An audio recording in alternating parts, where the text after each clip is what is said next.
आज हम करने जा रहे हैं chapter number 3 motion in a straight line. Hello class 11 students, my name is Abhinav, welcome to my channel. इस चैप्टर की मैं वीडियोस जो बना रहा हूँ पार्ट से बनाने वाला हूँ, जिसका पार्ट नंबर 1 आज मैं स्टार्ट करने जा रहा हूँ। इनमें वो सब टॉपिक समझ से डिस्कस करने वाले हैं जो आपके एग्जाम पॉइंट ऑफ व्यू के लिए इंपॉर्टेंट है, डायरेक्टली या इनडायरेक्टली। चलिए जरा देखते हैं इस फर्स्ट पार्ट में कौन कौन से टॉपिक्स हमारे सामने आ रहे हैं। First topic rest, then motion. Rest है क्या चीज? रेस्ट पता सबको है इसके बारे में, बट इसकी एक्चुअल डेफिनेशन क्या है वो इतना अच्छे से नहीं पता होती। तो रेस्ट की डेफिनेशन कहती क्या है? An object is said to be at rest when it does not change its position with respect to time। मतलब जब ऑब्जेक्ट अपनी पोजीशन को with respect to time change नहीं कर रहा, तब हम बोलते हैं कि वो ऑब्जेक्ट रेस्ट पे है। वरना जरूरी नहीं है कि जो ऑब्जेक्ट आपको सामने से मूव करता हुआ नहीं दिख रहा मतलब कि वो भी रेस्ट पे है। फॉर एग्जाम्पल आवर हैंड अगर आप देखो उसको ध्यान से भी, अगर आप देखते हो घड़ी की उस सुई को, तब भी आपको वो मूव करती हुई नहीं दिखेगी आवर हैंड। बट हाँ, अगर आप उसको कुछ टाइम के बाद देखोगे तब भी आपको वो मूव करती हुई दिखाई देगी। जैसे कि मोशन की डेफिनेशन क्या बोल रही है? An object is said to be in motion when it changes its position with respect to time. मतलब जब ऑब्जेक्ट अपनी पोजीशन को चेंज कर रहा है विद रिस्पेक्ट टू टाइम, तभी हम बोल रहे हैं कि वो ऑब्जेक्ट किस में है? मोशन में है। तो ये रही आपकी इसकी दो डेफिनेशंस। अब नेक्स्ट क्या बता रहे हैं कि जो रेस्ट है, मोशन है, वो रिलेटिव टर्म्स हैं। व्हाट इट मींस टू से, कहने का मतलब कोई ऑब्जेक्ट अगर वो रेस्ट पे है, जरूरी नहीं है कि वो रेस्ट पे, या हो सकता है वो किसी और के पॉइंट ऑफ व्यू से वो मोशन में हो। डेफिनेशन क्या बोलती है? An object at rest with respect to one object, it may be in motion with respect to any other object. कोई एक ऑब्जेक्ट अगर वो किसी और ऑब्जेक्ट के रिस्पेक्ट में रेस्ट पे है, तो हो सकता है वो किसी थर्ड ऑब्जेक्ट के पॉइंट ऑफ व्यू से वो मोशन में हो। For example, a passenger sitting in a train is said to be at rest with respect to other passengers. हम अच्छे जानते हैं, जैसे मान लो कभी हम जब ट्रेन में सफर कर रहे होते हैं तो उसमें क्या देखते हैं, जो हमारे साथ वाले पैसेंजर्स बैठे हैं, जो हम बैठे हैं, हम सब रेस्ट पोजीशन पे होते हैं। But on the same time जब कोई पर्सन हमें बाहर प्लेटफॉर्म पे खड़े हमें देख रहा है, तो उसके लिए हम सब किस में आ जाते हैं? किस स्टेट में आ जाते हैं? हम सब मोशन में आ जाते हैं।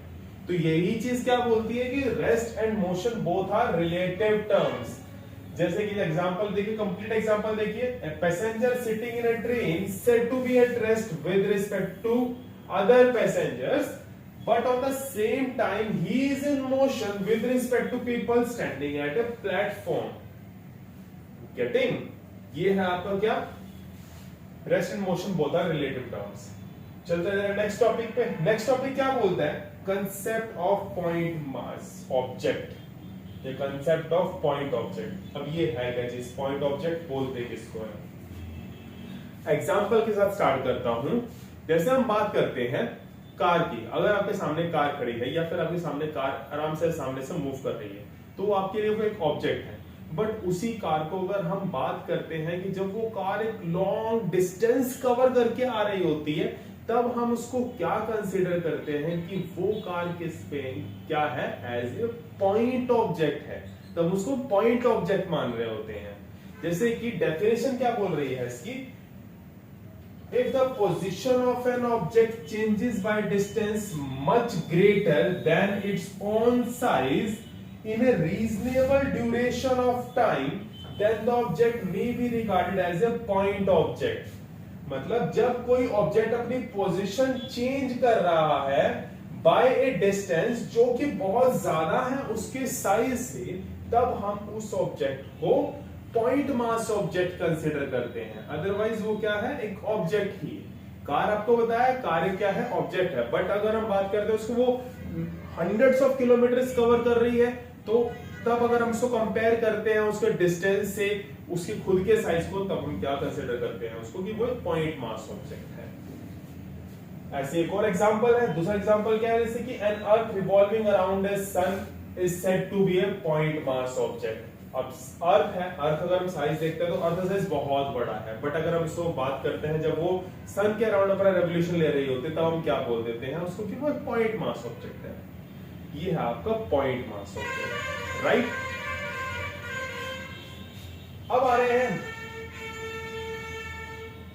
नेक्स्ट टॉपिक पे जिसका नेम है फ्रेम ऑफ रेफरेंस। अब ये फ्रेम ऑफ रेफरेंस है क्या चीज?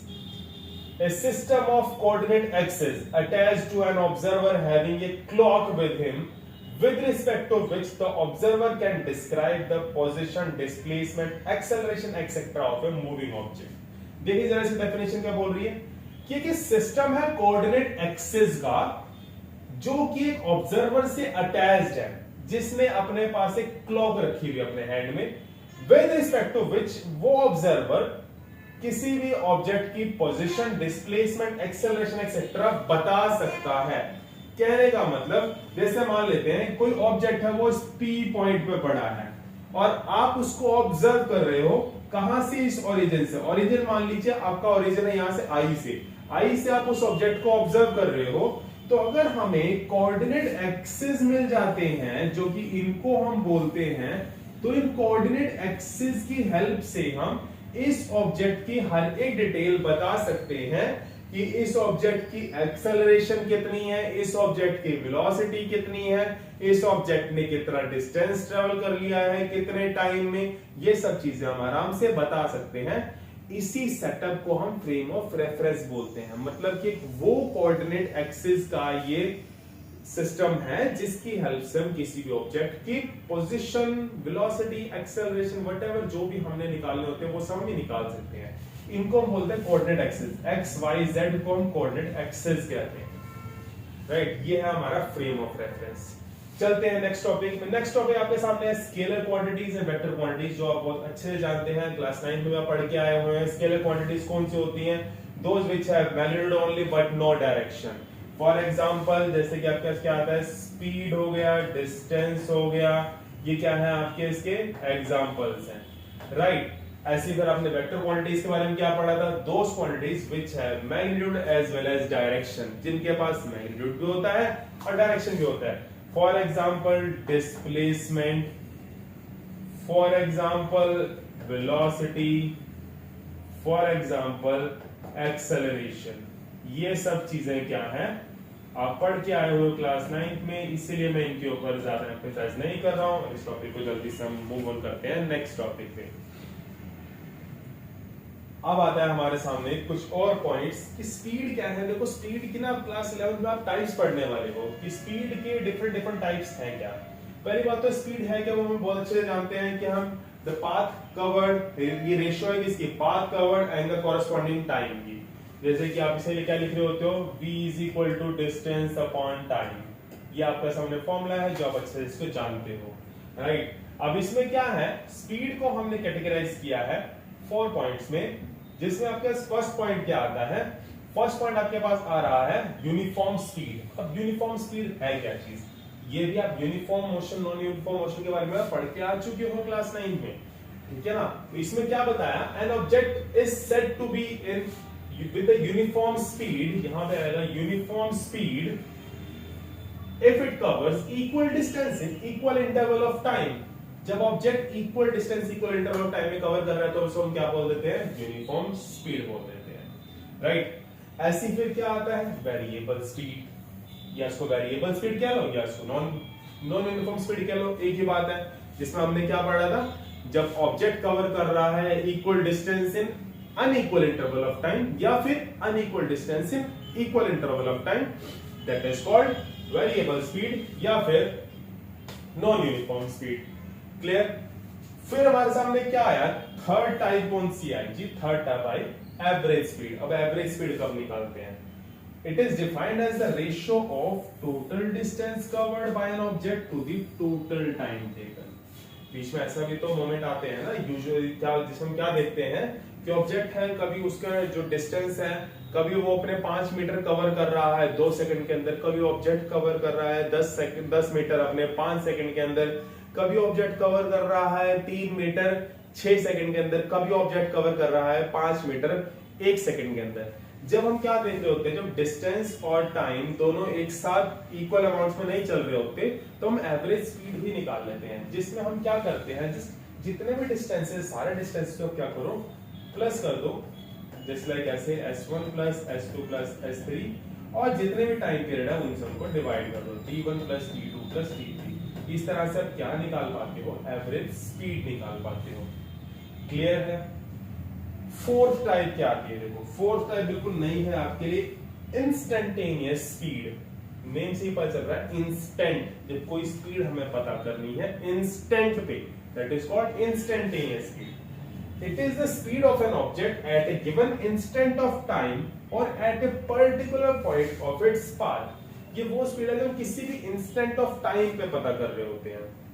इससे की बात करते हैं, मान लो आपके सामने कार जा रही है, और आपने बोला कि बिल्कुल इस पॉइंट पे बताओ इस कार की स्पीड है कितनी। तो उसके लिए देखो जरा सा फॉर्मूला हम कैसे क्या यूज करते हैं।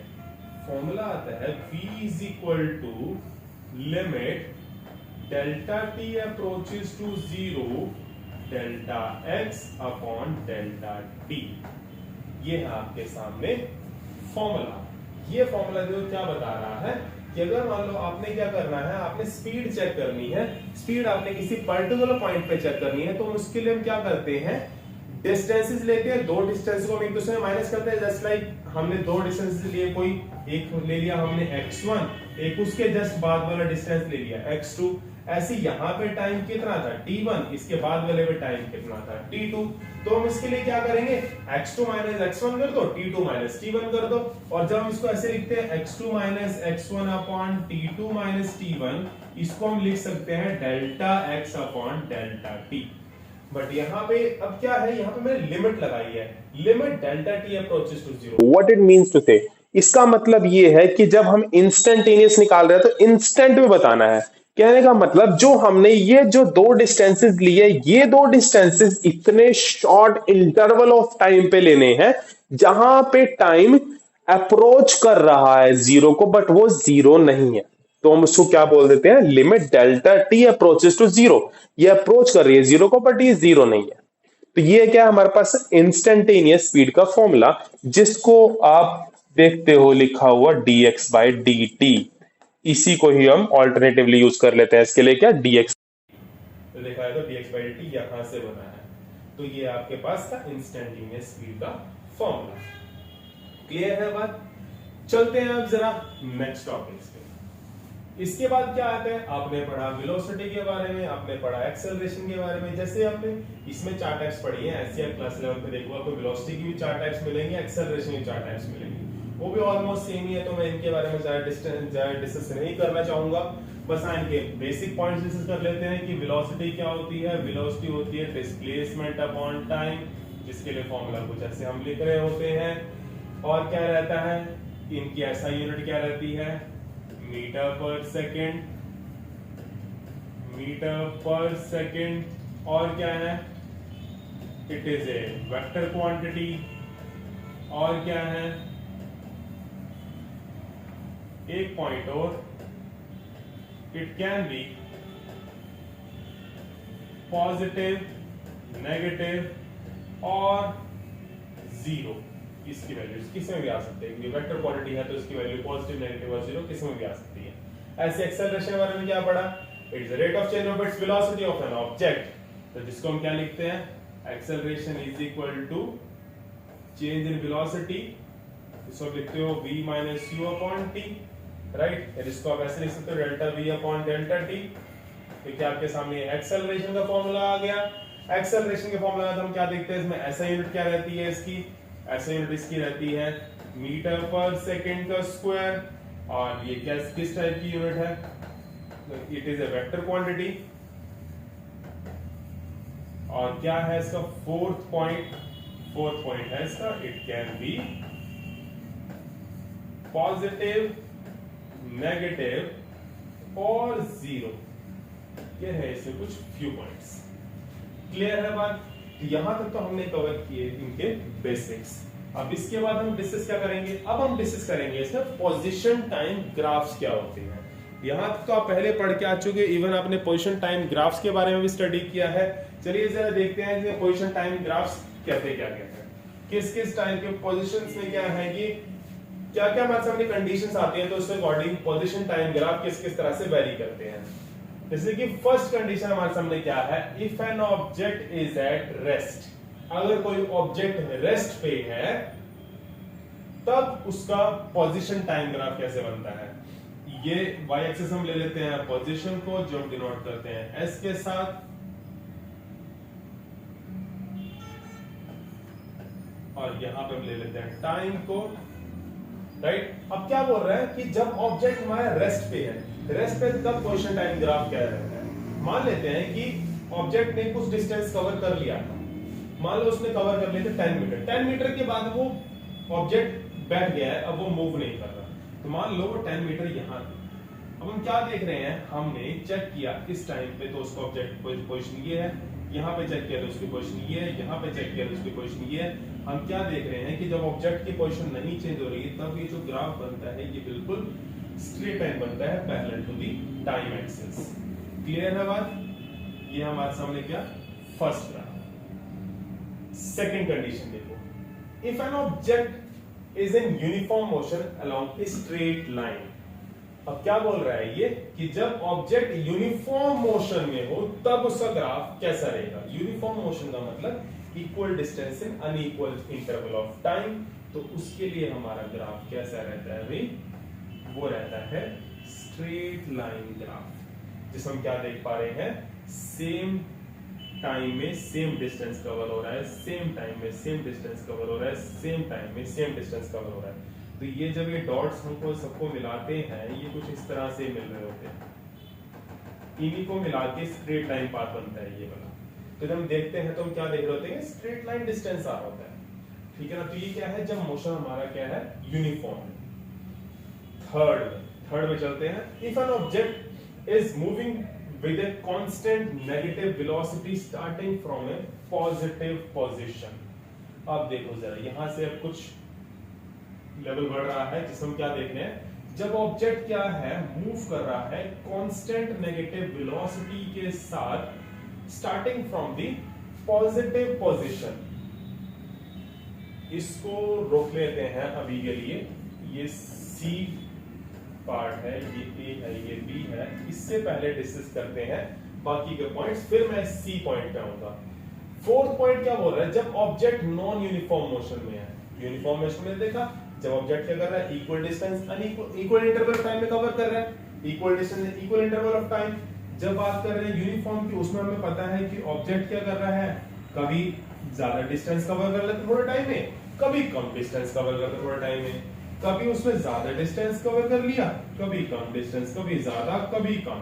तो ये जब ग्राफ जिसके लिए बन रहा होता है वो किसी भी तरह का ग्राफ हो सकता है except straight line. Straight line के अलावा जो भी हमारे पास इस तरह के ग्राफ बन रहे होते हैं उनको हम नॉन यूनिफॉर्म मोशन में कंसीडर कर रहे होते हैं। क्लियर है बात। ये टी बन जाएगा। जो अब बात करते हैं किसके बारे में, सी को मैं यहां पे रख देता हूं। अब बात करते हैं हम ई ग्राफ के बारे में। ई में क्या बताता है, if an object is moving with increasing velocity, जब ऑब्जेक्ट की वेलोसिटी इंक्रीज हो रही है तब कैसा ग्राफ बनता है। तो इसमें क्या होता है कि हम सपोज करो आप घर से आप बाइक लेके निकल रहे हो, तो उसमें हम क्या देखते हैं, स्टार्टिंग में जब तक तो आप अपनी स्ट्रीट्स पे होते हो वहां पे आप जो डिस्टेंस कवर कर रहे होते हो विद रिस्पेक्ट टू टाइम वो काफी कम रहता है। बट जैसे जैसे आप वहां से अप्रोच कर रहे होते हो, अपने घर से दूर जा रहे होते हो, आप रोड के ऊपर चढ़ना शुरू होते हो, तो हम क्या देखते हैं वहां पे अब जो डिस्टेंस कवर करना शुरू हो गया है वो कम इंटरवल में ज्यादा डिस्टेंस कवर करना शुरू हो गया। तो इसमें हम क्या देखते हैं कि ऑब्जेक्ट की वेलोसिटी इंक्रीज हो रही है, तो उसमें क्या होता है एक्चुअली कि हम देखते हैं कि ज्यादा डिस्टेंस कवर हो रहा है शॉर्ट इंटरवल ऑफ टाइम में। फिर हम क्या देखते हैं कि जैसे जैसे हम आगे हमारा डिस्टेंस कवर होना शुरू होता है वैसे वैसे हमारा टाइम अब डिक्रीज होना शुरू होता है। तो जब ऐसा ग्राफ बनाते हैं वो ग्राफ कुछ इस टाइप से बनता है, जिसके अंदर ग्राफ अब रेस करना शुरू हो गया। पहले ग्राफ में हम क्या देख रहे हैं, यहाँ पे डिस्टेंस ज्यादा है टाइम कम है। फिर हम आगे के जैसे हम बढ़ रहे हैं तो मेजर करके हम क्या देखते हैं कि अब डिस्टेंस ज्यादा होने लग गया है टाइम के अकॉर्डिंगली। टाइम वैसे चल रहा है, अब डिस्टेंस ज्यादा ट्रेवल करना शुरू कर दिया, तो उसके लिए ग्राफ कुछ इस तरह से बनता है। बात करते हैं एफ ग्राफ के बारे में, उसमें क्या बता रहे हैं, डिक्रीजिंग वेलोसिटी। अब डिक्रीजिंग वेलोसिटी में क्या है, जिसमें हम देख रहे हैं कि अब इसमें जस्ट इसके ऑपोजिट ग्राफ बन रहा होता है, जैसे कि कुछ इस टाइप से। ये ग्राफ क्या शो करता है, डिक्रीजिंग वेलोसिटी। अब इसमें क्या है, ज्यादा डिस्टेंस कवर हो रहा है शॉर्ट इंटरवल ऑफ टाइम में, फिर उसके बाद हम जैसे जैसे हम आगे जाते रहते हैं, हम क्या देखते रहते हैं, अब डिस्टेंस टाइम के अकॉर्डिंगली कम होने लग गया है। जैसे मान लीजिए स्टार्टिंग में 50 मीटर कवर हो रहा था 10 सेकंड में, बाद हम क्या देखते हैं कि फिर 40 मीटर कवर होने लग जाएगा 10 सेकंड में, फिर 30 मीटर कवर होने लग जाएगा 10 सेकंड में, फिर 20 मीटर कवर होने लगेगा 10 सेकंड में, जिसमें हम क्या कर रहे होते हैं, हमारी जैसे सपोज कीजिए ट्रेन है, वो ट्रेन धीरे धीरे धीरे अपनी स्पीड को स्लो कर रही है, तो उसमें जो ग्राफ बनता है कुछ इस तरह से बनता है। क्लियर है बात।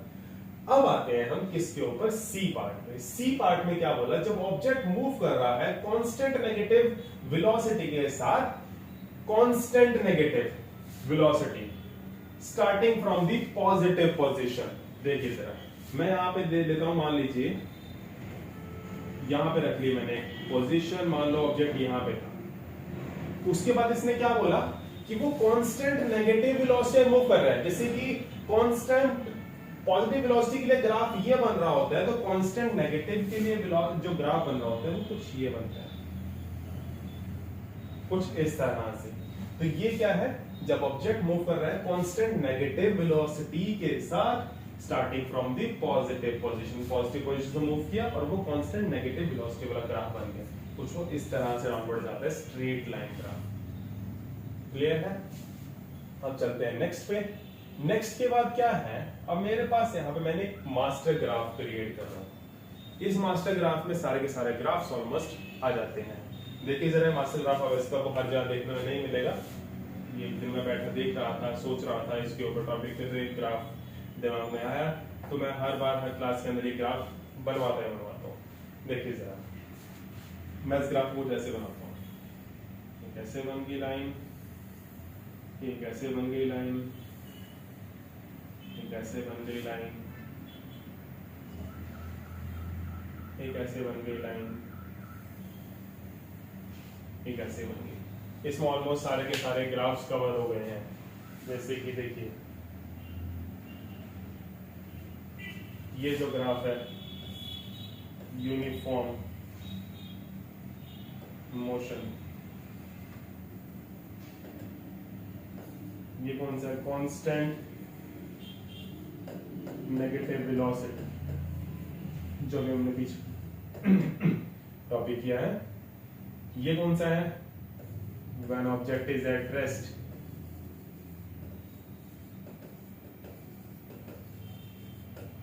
ये कौन सा है, इंक्रीजिंग वेलोसिटी। ये कौन सा ग्राफ है, डिक्रीजिंग वेलोसिटी।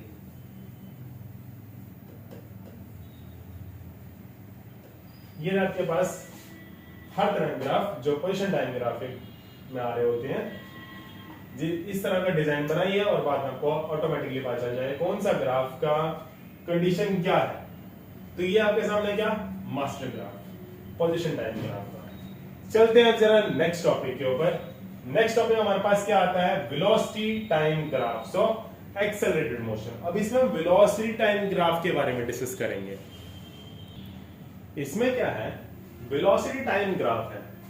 कंडीशन देखिए जरा क्या बोल रहा है। फर्स्ट कंडीशन क्या है, if an object is moving with zero acceleration. Zero acceleration का मतलब, इसका मतलब ये नहीं कि ऑब्जेक्ट हमारा रेस्ट पर है। ये जीरो एक्सेलरेशन तब भी काउंट हो सकती है जब हमारी जो वेलोसिटी है ऑब्जेक्ट की वो क्या है, कांस्टेंट है। हम सपोज कीजिए 50 किलोमीटर पर आवर, अगर 50 किलोमीटर पर आवर पे कोई ट्रेन या फिर कोई बस मूव कर रही है, तब हम क्या बोलते हैं कि उसकी एक्सेलरेशन कांस्टेंट है। तो उसके लिए देखो ग्राफ क्या बनता है, इधर मैंने शो कर दिया v, here it is v, here it is t। तो उसके लिए सपोज कीजिए यहाँ पे कितना है, 50 किलोमीटर पर आवर यहाँ पे ग्राफ पे शो है। तो इसका जो ग्राफ रहेगा वो रहेगा straight line parallel to the time axis. ये है जीरो एक्सेलरेशन वाला ग्राफ। गेटिंग। सेकंड कंडीशन देखिए, if an object is moving with constant positive acceleration having zero initial velocity, constant positive acceleration, constant positive acceleration, मतलब कि जो ये graph रहेगा, जी हाँ कहीं ना कहीं आप सही सोच रहे हैं, ये constant positive acceleration starting from, क्या बोला इसने, हैविंग जीरो इनिशियल वेलोसिटी, जहां पे जीरो इनिशियल वेलोसिटी वहां से जो ग्राफ उठ रहा है वो क्या है हमारा कांस्टेंट पॉजिटिव एक्सेलरेशन वाला ग्राफ है। सी पार्ट देखिए जरा, सी पार्ट में क्या बोल रहा है, if an object is moving with constant positive acceleration having some initial velocity, जहां पे कुछ ना कुछ इनिशियल वेलोसिटी होनी चाहिए ऑब्जेक्ट की, वो मान लीजिए यहां पे मान लेते हैं हम कि स्टार्टिंग में कुछ ना कुछ इनिशियल वेलोसिटी थी, उसके बाद उसने अपनी जो एक्सेलरेशन है उसको कांस्टेंट किया, तो यहां से जो ग्राफ बनता है ये कंडीशन है हमारी सी पार्ट की, ये सी पार्ट की कंडीशन है। गेटिंग? चलिए जरा फोर्थ पॉइंट पे, फोर्थ पॉइंट क्या बोल रहा है, if an object is moving with increasing acceleration, जब बॉडी क्या कर रही है, एक्सेलरेट कर रही है, इंक्रीज कर रही है, जैसे कि इंक्रीजिंग वेलोसिटी था, धीरे धीरे वेलोसिटी इंक्रीज हो रही थी, ऐसी धीरे धीरे एक्सेलरेशन इंक्रीज हो रही है, तो ये उसका ग्राफ ये रहने वाला है, ये रहा आपके पास इंक्रीजिंग एक्सेलरेशन वाला ग्राफ। क्लियर?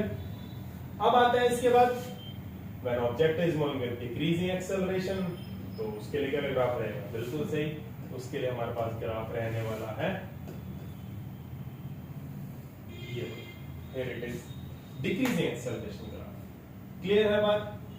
नेक्स्ट देखिए, if an object is moving with constant negative acceleration having some positive initial velocity, जब ऑब्जेक्ट के पास कुछ ना कुछ पॉजिटिव इनिशियल वेलोसिटी है और वो मूव कैसे कर रहा है, कांस्टेंट नेगेटिव एक्सेलरेशन के साथ, तो उसका ग्राफ कैसे रहता है, ये दिखा दिया मैंने यहाँ पे, पॉजिटिव उसके पास क्या थी, कुछ इनिशियल वेलोसिटी थी, तो यहां से ये जो ग्राफ जा रहा है नेगेटिव में जा रहा है, ये है आपके पास ये कंडीशन, जिसमें क्या बोला, object is moving with constant negative acceleration, negative acceleration हो रही है कैसी, कांस्टेंट हो रही है, मतलब स्ट्रेट लाइन ग्राफ बनेगा, हैविंग पॉजिटिव इनिशियल वेलोसिटी, जहां पे कुछ ना कुछ पे पॉजिटिव इनिशियल वेलोसिटी थी। क्लियर है पॉइंट? अब चल रहे हैं हम नेक्स्ट पे, नेक्स्ट क्या बोल रहा है, if an object is moving with uniform negative acceleration having negative velocity, अब वो ऑलरेडी नेगेटिव वेलोसिटी है, तो उसके बाद नेगेटिव एक्सेलरेशन में मूव कर रहा है, जिसका ग्राफ रहता है ये, यहाँ भी वेलोसिटी डाउनवर्ड में आती है, नेगेटिव हो जाती है, तो इसके लिए ग्राफ रहेगा कुछ इस तरह से, नेगेटिव एक्सेलरेशन ग्राफ। क्लियर है बात? ये हमने कवर किए वेलोसिटी टाइम ग्राफ, इसके अंदर ही मैंने एक मास्टर ग्राफ बनाया है, वो भी मास्टर ग्राफ आप देखेंगे वैसे ही कुछ इसी तरह से बनेगा, जिसको याद करने बाद में बहुत आसानी रहती है स्टूडेंट्स को। एक लाइन स्ट्रेट लाइन बन गई, एक लाइन ये बना दी, एक लाइन ये बना दी, एक कोण ऐसे बना देते हैं और एक कोण ऐसे बना देते हैं। ये डिजाइन मैं तो भूल नहीं पाता, तो मुझे लगता है आप लोग भूल पाओगे अगर आप इसको बनाना चाहोगे तो इसमें आप देखें जरा कौन कौन सी कंडीशंस दिख रही हैं हमें, ये कौन सी है, जीरो एक्सेलरेशन, राइट, ये कौन सी है, कांस्टेंट नेगेटिव एक्सेलरेशन, ये कौन सी है, यूनिफॉर्म एक्सेलरेशन, ये कौन सी है, डिक्रीजिंग एक्सेलरेशन,